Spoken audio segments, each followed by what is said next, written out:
Loudon is probably gonna watch this video and be like, man, why'd we send these mics to this guy with such a low IQ? Look at this big old chunky guy. I already know this thing is gonna sound so freaking good. This is a nice medium length, that'll do. It's not about how long it is, okay guys? Remember that. It's about how you use it.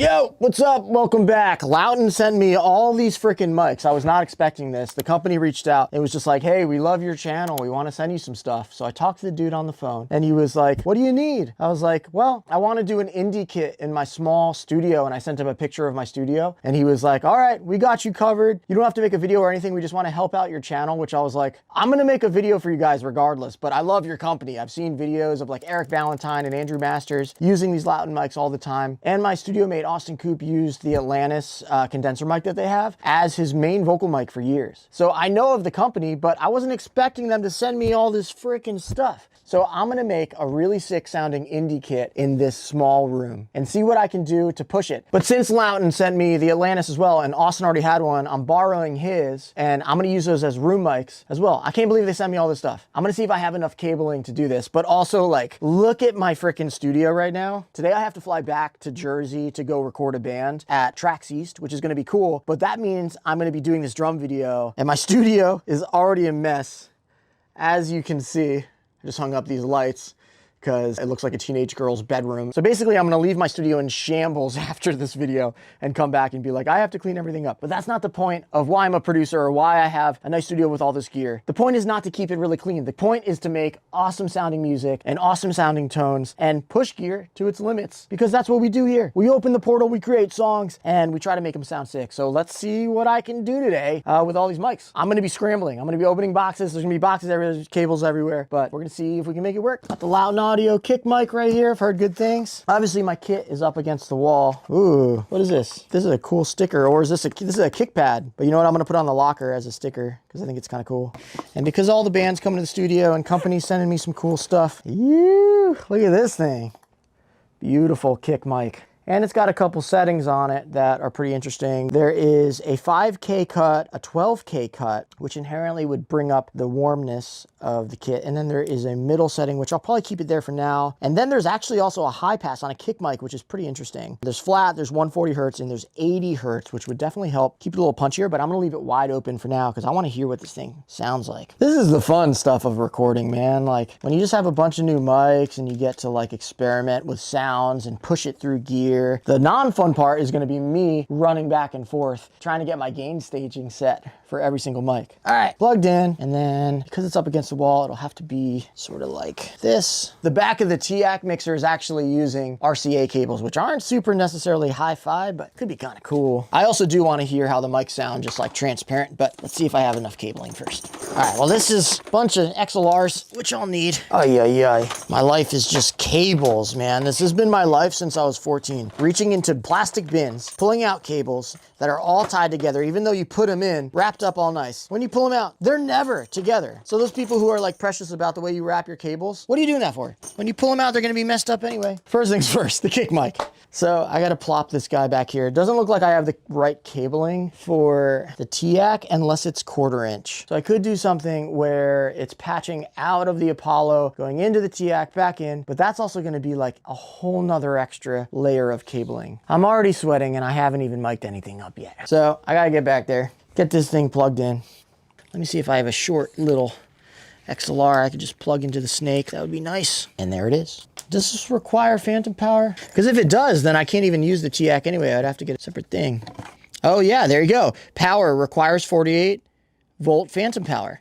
So there you go, it does. You know, I could be a logical person and move the drum kit away from the wall and then move it back. But here at the Zen Den, we like to do things in the most least efficient way possible. Okay, so the mic is set to flat, putting it right in the middle, making sure that the stand is not touching anything else. So as I'm playing the drum kit, it doesn't shake while I'm playing the kit. Come here. There you go. There you go. Get on in there, buddy. Mr. Loughton. All right, get on in there. We'll adjust it from the top. Either way, here is the other end, which will go into the other end here. We'll just go into number 1. And then you know what? I do have a blanket that I usually cover my kicks when I'm recording just to get more separation and really hear what the mic sounds like. I'm gonna cover the whole thing as long as this is locked in really strongly. Let me see. So I got this extra curtain here from when I replaced that curtain over there. This will also just help deaden some of the just reflections against the wall right here, things like that. Even though, like, at the end of the day, the overall reflection, of course, is very important. But in a small room like this, I'm recording next to a bunch of guitars that are going to be resonating, you know? Even in big studios, when they have like gobos up and all this stuff, sometimes they'll set up mics next to like a piano. And it's like, you have all this material absorbing everything, but then your mics are sitting next to something that resonates anyway, you know? So the science behind recording does make sense in theory, but in practical use every day, are your cables working? Do your mics work? Does your drum kit sound good? And then overall, the dude that's playing the kit, does he have good hands? If you know what I mean. Honestly, those are the most important things. All right, so that's done. That's plugged into number 1. Let's run the snake while we're here. That way we can just start running lines, baby girl. Looks like it's already patched in over that way, so that's good. Number 1, baby, already plugged in. Number 2, don't need it. Number 3, don't even know what that is. We'll figure it out later when I'm frustrated trying to record something else. Number 4, come here, come here. Where's the hole? There we go. Number 4, and then the last guy. So now we have our shells plugged in. But now that I'm saying this out loud, I'm debating if the most important clarity things are the overheads, which they clearly are. Overheads, maybe not so much rooms in a room like this.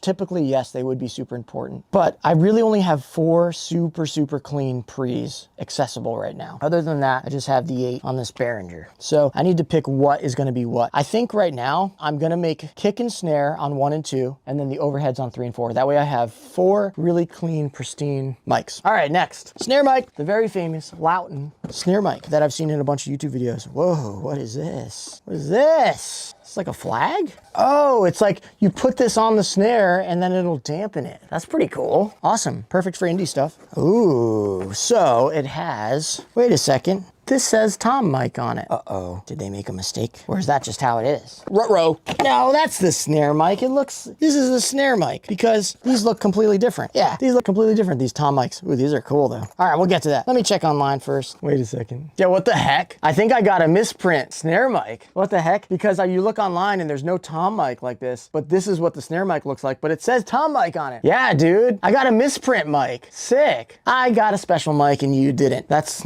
optimism for you. They're like, yeah, we got a bunch of broken mics. We'll send them out to Pete. Just kidding. I'm stoked to use it. They did send me 2 clips. Where are they? Yeah, they sent me 2 of these guys. Rim mounts. Whoa, baby. That's cool. Yeah, maybe snare mic should actually be decoupled from the snare. So let me get a stand for it. I could use this guy and then we'll just figure out where to put the Loughton when we get to that point. Actually, that might be too high. Brain blast. Here we go. So I got this guy. What the heck is this monstrosity of a mic stand? All right, that's gonna be my snare mic stand. And then we're gonna put this mic on here. We're gonna keep it flat. I think I'm gonna cut 80 hertz. I think that would be cool for snare because I'd probably cut that anyway. Get out of the way of the kick, you know what I mean? Okay, and then this guy is gonna be plopped over here as I'm hitting my other camera on everything possible. What do you guys think about that miking technique, huh? There you go. That's a little more real. There we go. Now we're talking. That's what I call producing. Nailing it. All right, hold on. Oh yeah, baby.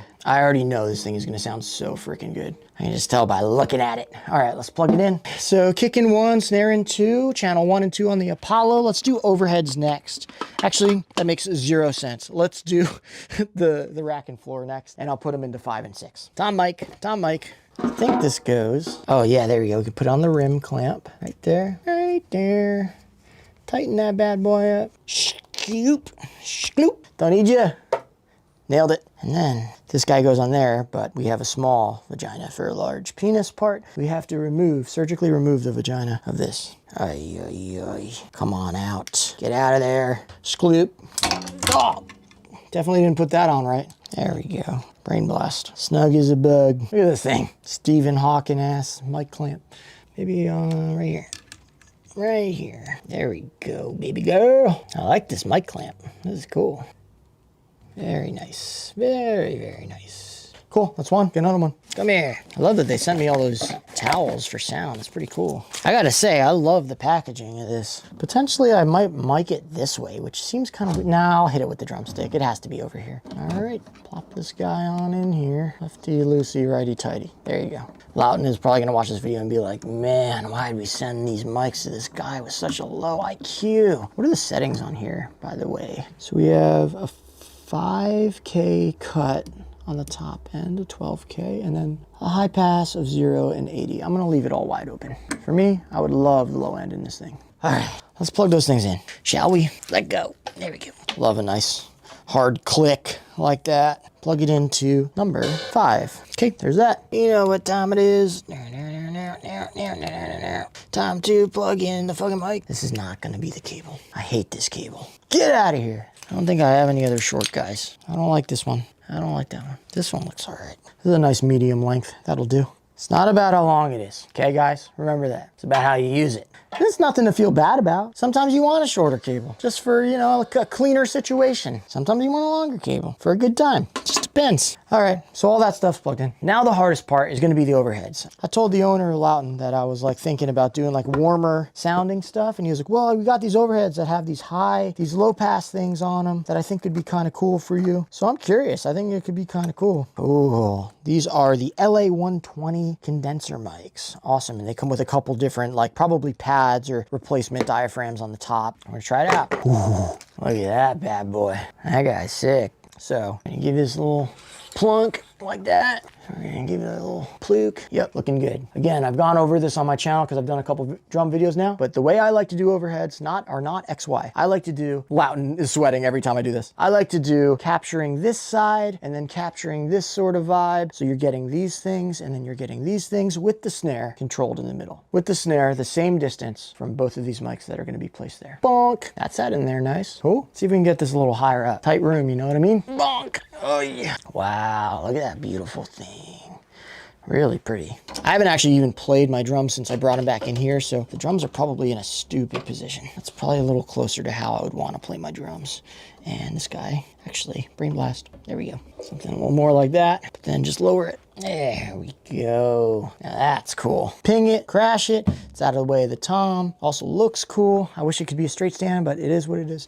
Tighten this up. Yeah, that's looking good. Now let me show you a trick real quick so that you can measure your distance from your snare properly. What you do is you take another cable, you measure it to the right side, and then you keep your thumb in the same place and you make sure it's around the same spot. It's really close. It just needs to be pushed up a little. And now that should be good. That way you can make sure they're the same distance so that you're definitely in phase for your miking. And then at that point, what you can do is move this up and down as you need to. Okay, so both of those are plugged in, shells are plugged in. I don't have the room mics in yet, but we'll do that right now. So here's one. Look at this big old chunky guy. I love it. I know it's gonna sound beefed out of its mind. I'm thinking I'm gonna put one back in that corner, hopefully right above the locker. And then I wanna put one maybe right behind the TIAC right there. I think that would be cool. All right, so everything's mic'd up. Now I'm just gonna run some lines. I'm gonna do some gain staging, which doesn't need to be on camera because that's not super fun, watching me run back and forth to the computer changing levels. And then the next shot is gonna be us recording some drums. I'm gonna record them. I'm gonna do a quick level on the screen. And then I'm gonna track drums to a song that me and Andrew, the internet shredder, Andrew Skelton, created yesterday. I want to put some cool indie drums on them. So we're going to track those and make sure they sound sick. Cool. Be right back. If you want the sample pack, you can join my Patreon for $6.69. And then you'll get this sample pack and a couple other packs that I made in other rooms, as well as extra stories and stuff like that. And of course, thank you Loudon Audio for sending out these mics. I really appreciate it. I wouldn't have this awesome sounding kit. Definitely check them out. I especially love the snare mic and the kick mic and the tom mics. And the overheads, I got to solo and check them out, but they sound great so far. And I especially love the snare mic and the Atlantis mics as the room mics. They sound incredible. They make the kit feel live and real. And I love that these mics have different sort of high pass features on them. Definitely check them out, Loudon Audio. I appreciate you guys sending this out, and I'll catch you in the next video. I won't let you sink in, I'm keeping it pure. Even though I know you're crushing, I'll pick you up and bring